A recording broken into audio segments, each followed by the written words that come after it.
Hi guys, I'm Lori, and today on Mermaid and Jedi Adventures, we're crafting.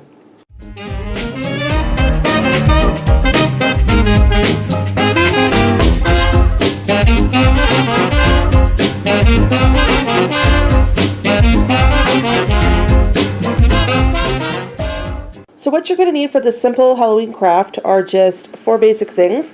You're going to need a jar of some kind. I like the pint size or 500 milliliter jars just because they hold a candle nicely and are nice and big.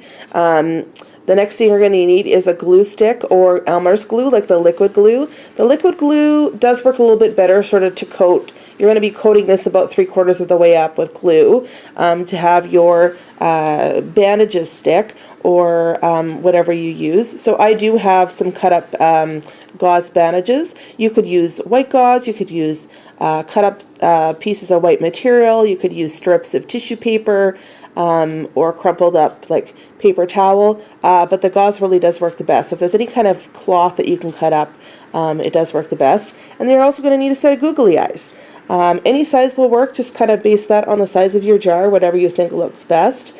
So we're going to be doing sort of a mummy candle mason jar Halloween craft today.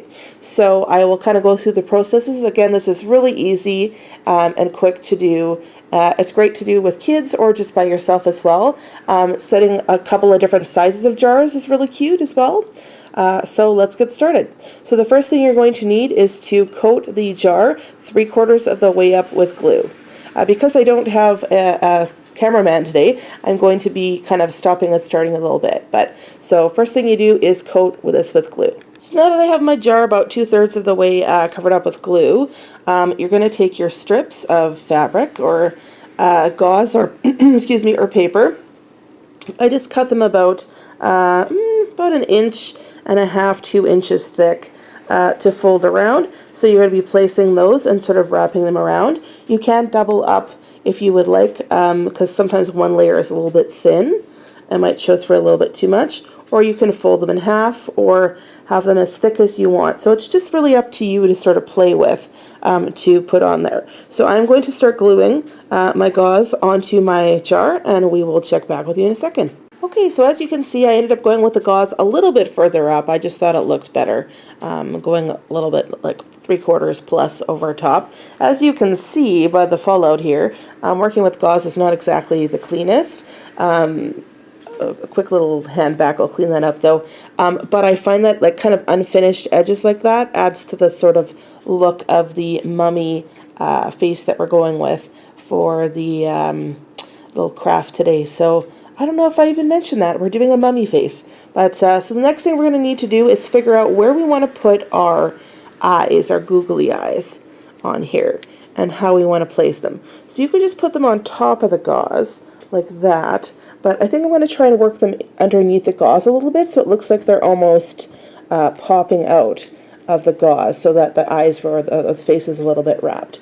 So I will tuck them into the gauze and then I will show you what it looks like. So now I've put the eyes on there, and I just sort of put one of the layers of gauze and kind of tucked it so the eyes are a little bit underneath that piece of gauze. And I just think that is so cute. Again, super easy, things you can use kind of laying around the house. Well, maybe not the gauze, but strips of white fabric or sort of crumpled up paper would work as well. Tissue paper, paper towel, toilet paper. But if you can do have access to sort of gauze of some kind or like really thin white material, it makes it super cute. So there's our little mummy face there. So I'll put a little picture, a little clip at the end here of what it looks like with a light in it.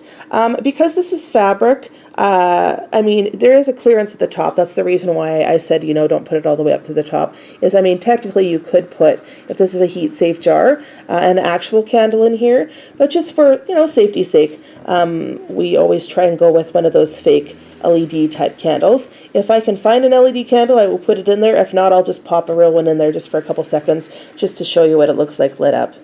So I hope you enjoyed this video today. Please give us a thumbs up if you did. I will be doing probably a Christmas craft coming up in November or early December, but this is a little break from what we usually do, but I thought I would show you some of the fun things you can do on a budget around Halloween. So have a wonderful Halloween, and we'll talk to you soon.